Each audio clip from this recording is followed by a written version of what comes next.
Now I'll go over here, and I always love this role because I kind of feel like Oprah Winfrey, you know? I have my cards, I have my prepared questions, and I can just let it rip here. I mean, unfortunately, we don't have as much time as I thought, so really have to short answers, okay? And the first one really is sort of related to our role in the world that we want, and wanted to get some reflections from all of you.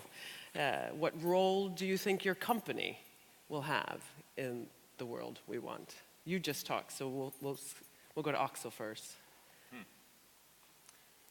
In short, lasting impact on people through education, through research, through maternal health, creating creating independent individuals and strong girls globally. We accept that, don't we, guys? We accept that. Very good. Okay. Tora? Yeah, I think that, as I said, impact is a matter of implementing what's already known, and to implement you need to educate, and we've been privileged to be part of implementation of modern life-saving in the rich countries, and there is so much of that can be applied in the poor countries. Absolutely. So we hope to be a catalyst in some alliances to make that more efficient. I think the numbers will show that you do that too, so thank you. Lena? I think, as I said, that we're on the verge of something fundamental here when it comes to the digital transformation. And I believe that our role in that could be and should be to really stay true to the mission and really be inviting and try to use all our forces and the people to be innovative about finding new solutions and really get people on board, because I think that if not handled correctly, the digital transformation is so big, so it might come out not as the world we want, but as something else. Make it keeping that social mission sort of in the consciousness when you're transforming digitally. Yeah. Ole Petter, have you anything to add? Yes, I think the universities, they are getting much more attentive to the global challenges, as we just discussed. And of course, a key word when it comes to global challenges is sustainability. And the universities are doing a lot in terms of research on environmental sustainability, social sustainability, financial sustainability. But now, of course, the challenge is to couple these three dimensions together, which makes an even more complex landscape. Just not for research, but also for education. This is an enormous challenge. So in fact, what we have to do as a university is to ensure that there is a political landscape that is conducive to the efforts, for instance, that you are doing. Because we need technology, we need innovation, but this has to be done in a political landscape that is capable of supporting such initiatives. And we are far from that today. And for you, Anders, rather than letting you answer, I want to add a little bit more, because I think there's as I see it, a lot of room for improvement in the financial world. And I'm looking at all the formuesforvaltning people on the first 3 rows over there, in trying to get others to take social action.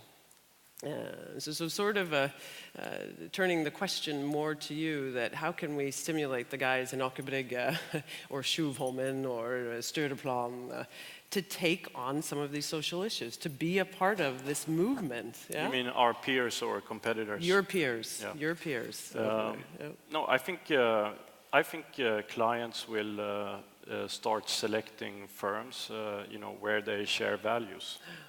So I think our clients will drive that change. Okay.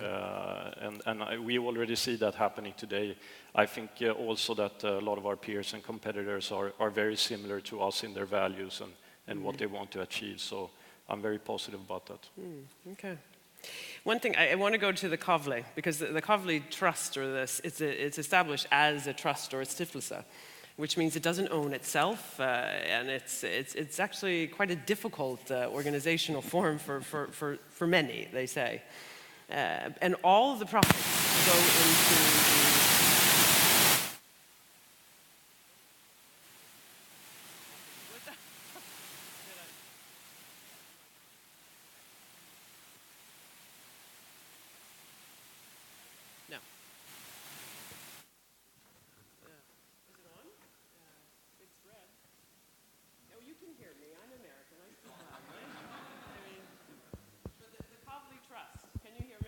Is this working, right? Oh, it's on now. Okay. It's a stiftelse or a trust, so it sort of owns itself, and all the revenues and the dividends go into the grants that they give, so that. Basically, interesting and motivating the people. You touched a little bit on it, but tell us a little bit more about the challenges and the opportunities there, because I think there is a tremendous cultural benefit for your employees, right? It certainly is. I think it's mainly a win-win to be a trust and set up like that, because we have only one purpose. And speaking in finance language, it's the net present value of the whole future of grants. We want to maximize that. That means we're not cashing out everything this year, because we're also developing the business, but it's with the whole purpose of grants. So that's sort of one dimension. It also is very important when hiring people and when motivating our employees. We see it's increasingly noted as important when we do employee service and when we hire people, that you're working for something which is larger than just the financial gain, that you want to be part of that. And one more comment on that. We have lately institutionalized that the employees in each country where we operate can nominate a major share of the grants to social causes within the country. So we're even including that. So we think it's a benefit, even though we cannot access the equity markets. Measuring social impact is one of my shticks. I'm very involved in it within my own project portfolio. And I love the way that you've started to talk about it. And Anders, we've talked about it a little bit before, and I know Formuesforvaltning and others are trying to get there. But Tore, you use a lot of metrics also in your presentation. And that you didn't mention too much here. Can you tell us a little bit more about how you measure social impact? Because I think you're sort of in the forefront, but in a sense it's easier because we're talking infant mortality. Yeah, it's interesting. All right. It's a very interesting field we're in, because we are working very close to Millennium Development Goal number 4 and 5. So there's a lot of attention internationally on measuring the development of maternal and children under 5 mortality.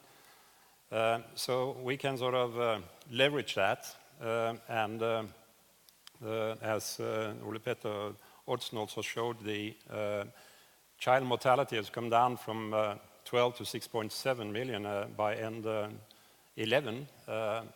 There will be launched a new Every Newborn Action Plan, which is prolonging these objectives to 2035.